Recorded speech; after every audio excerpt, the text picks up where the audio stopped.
LC circuit है। मेरे according ये बहुत ही कम चर्चा में आता है। बेटा जब किसी चीज को हमने लेस प्रैक्टिस किया है, इग्नोर किया है, तो जब उसकी जरूरत है तो उस समय वो धोखा दे सकता है। क्यों? क्योंकि आपको हल्के से सपोर्ट की जरूरत होती है, जिसे हम अच्छी भाषा में हिंट भी कहते हैं, और वो हिंट ना मिले तो फंस सकते हैं। तो एलसी सर्किट क्या है? देखो, ये इंडक्टर एल है और ये कैपेसिटर सी है। इसमें ये आपने सोर्स लगाया, यहां से आपने वोल्टेज V अप्लाई किया है, करंट I जाती है, L इंडक्टर L और C दोनों में करंट I जा रही है। चलो ठीक है, L और C सीरीज में है ना बेटा, तो करंट I ही जा रही है। इसके क्रॉस वोल्टेज VL है और इसके क्रॉस वोल्टेज को हम VC लिख रहे हैं, ये आएगा। फिर समझिएगा बेटा, I, VL और VC तीन वोल्टेज, इनका फेजर बनाना पड़ेगा। फेजर आप गौर से देखिएगा, देखो I ये है, ये अब यहां VR नहीं है, तो VR होता तो हम कहते थे I और VR पैरेलल है। यहां देखो VL है, तो पता VL जो होता है वो VL यानी वोल्टेज अक्रॉस इंडक्टर जो L होता है, ये वैल्यू जो होती है ये 90 से लीड करती है करंट पे, तो VL लीड्स बाय 90। लेकिन जरा आइएगा VC करंट से 90 लैग करता, तो VC होता तो नीचे होता। तुम सोचोगे सर आपने VL को थोड़ा बड़ा, VC को कोई छोटा क्या बनाया है? क्या VC छोटा होता है? नहीं, इनमें कोई भी छोटा या बड़ा हो सकता है। ये बड़ा होगा, ये छोटा होगा, ऑब्वियस सी बात है, ये भी बड़ा हो सकता है। लेकिन अब आप बताओ बेटा, यहां पर करंट तो एक ही है, तो हमें उसके बारे में कोई विचार ही नहीं करना, one and only one value is there. लेकिन वोल्टेज दो है, तो हमें याद है वोल्टेज को यहां पर हम भी वोल्टेज और करंट को हम वेक्टर की तरह डील करते हैं। तो अगर वोल्टेज दो है तो हमें रिजल्टेंट निकालना पड़ेगा। रिजल्टेंट के लिए अगर हम कह दें कि दोनों बराबर है, तब तो रिजल्टेंट 0 हो जाएगा, क्योंकि दोनों अपोजिट डायरेक्शन में है। हम एक को बड़ा ले रहे हैं सिर्फ और सिर्फ तथ्य को आगे ले जाने के लिए। बड़ा VC भी हो सकता है, बड़ा VL भी हो सकता है, फिलहाल हम VL को बड़ा ले रहे हैं। आप बताइएगा, करंट अकेला है, कोई टेंशन नहीं, वोल्टेज दो है, इनका रिजल्टेंट निकालना पड़ेगा। रिजल्टेंट यहां तो पता, जब एक ही लाइन में वेक्टर होते हैं तो उनका सम और अलजेब्रिक सम और उनका सब्ट्रैक्शन और अलजेब्रिक सब्ट्रैक्शन सब सेम ही होता है। तो देखो VL अगर इतने के बराबर है, इसमें से अगर VC को घटा दें तो इन दोनों का जो डिफरेंस आएगा वो कुछ ऐसे आएगा, VL माइनस VC। तो यानी इसका रिजल्टेंट ये आएगा और यही वोल्टेज V के बराबर होगा। बोले किसी को प्रॉब्लम हो तो बताएं, नहीं है ना? ठीक है, क्लियर?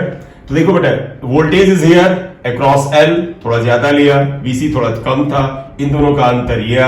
देखो बेटा, ये करंट I है और ये वोल्टेज V है, बस यही इसका फाइनल रिजल्ट है।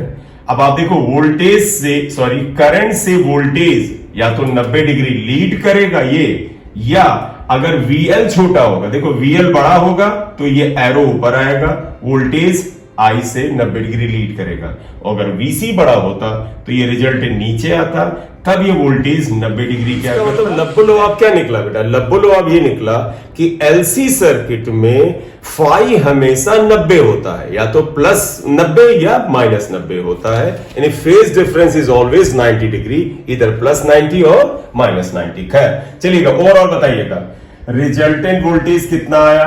V। हाँ, आप VL माइनस VC लिखना ना चाहो तो आप थोड़ा और मैथमेटिकली करेक्ट लिख लो, डिफरेंस लगा दो, VL डिफरेंस VC कर दो। डिफरेंस का मतलब होता है जो बड़ा हो उसमें से छोटे को घटा देना, ये आएगा। दूसरा आइएगा, V इक्वल टू VL को आप लिखोगे IXL, डिफरेंस IXC, तो V upon I equal to XL minus XC आएगा। ये क्वेश्चन 2 आया।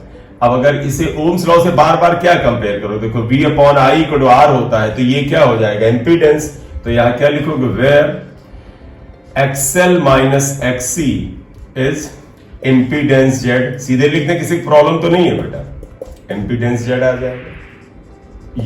यूनिट ऑफ Z वही ओम है, बार बार लिखने की जरूरत नहीं, लेकिन मैंने लिख दिया है, तो यह इंपीडेंस ये आ गया। तो खैर चलिएगा, यहां पर क्या आया? हम लोग निकाल क्या रहे हैं अभी तक? हम रिजल्टेंट करंट अगर जरूरत होती वो निकालते, करंट एक ही है तो नहीं निकालना पड़ता है। रिजल्टेंट वोल्टेज निकालते हैं, उसके बाद रेजिस्टेंस या अपोजिशन या इंपीडेंस या रिएक्टेंस निकालते हैं, फिर फाई निकालते हैं। फाई देख लो, या तो ये प्लस फाई होगा, फाई इक्वल टू 90 होगा, या माइनस 90 होगा।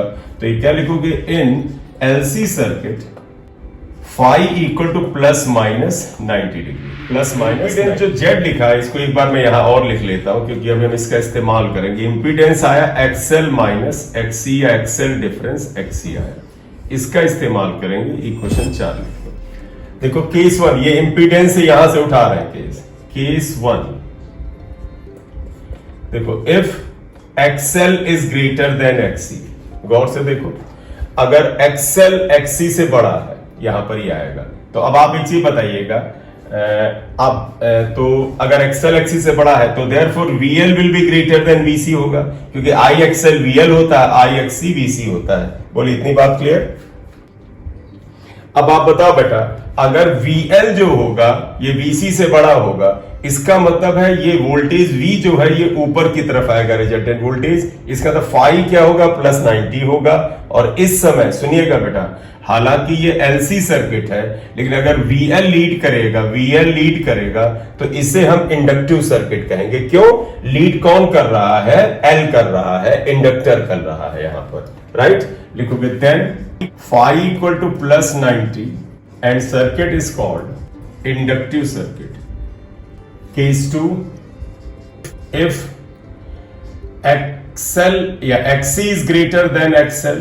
अब आप बताओ बेटा, अगर XC अगर XL से बड़ा है, इसका मतलब VC is greater then VL। अब बताओ बेटा, ये VC अगर होगा, देखो ये VC अगर बड़ा होगा तो ये रिजल्टेंट ऊपर नहीं जाएगा, नीचे की ओर जाएगा। देन फाई इक्वल टू क्या होता है, ये माइनस 90 होता है।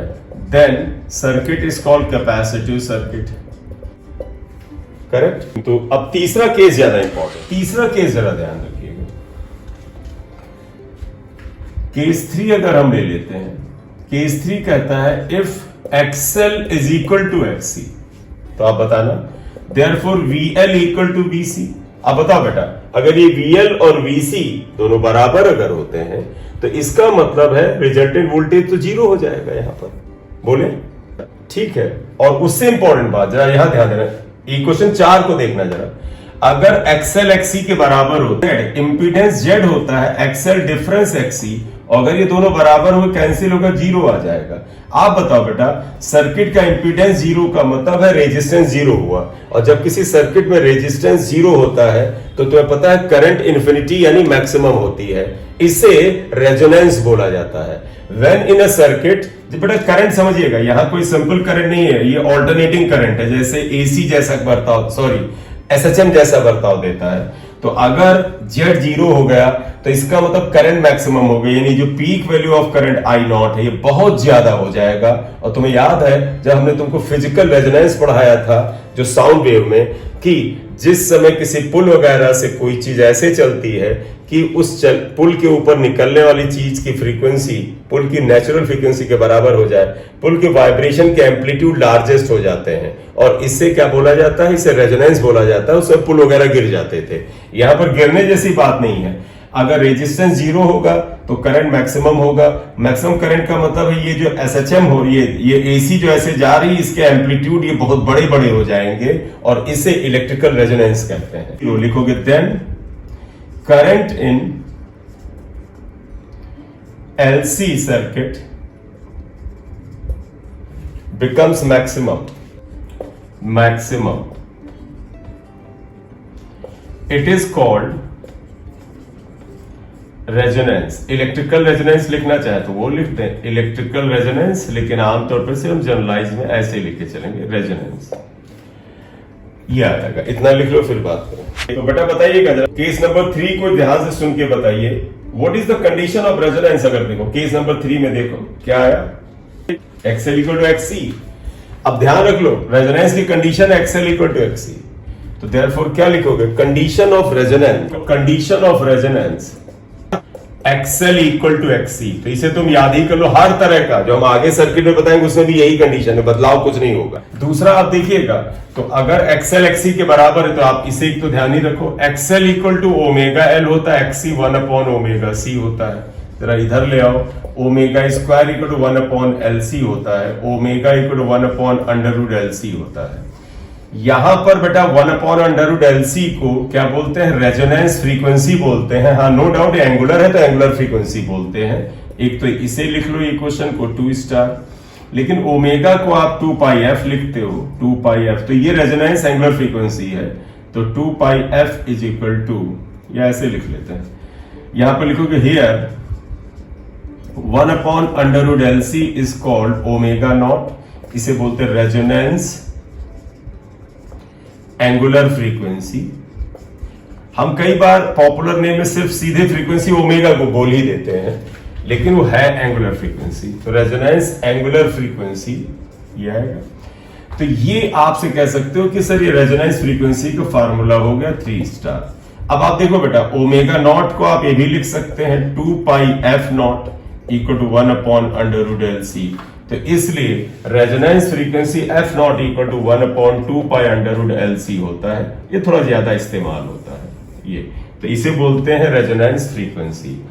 F not is called resonance frequency.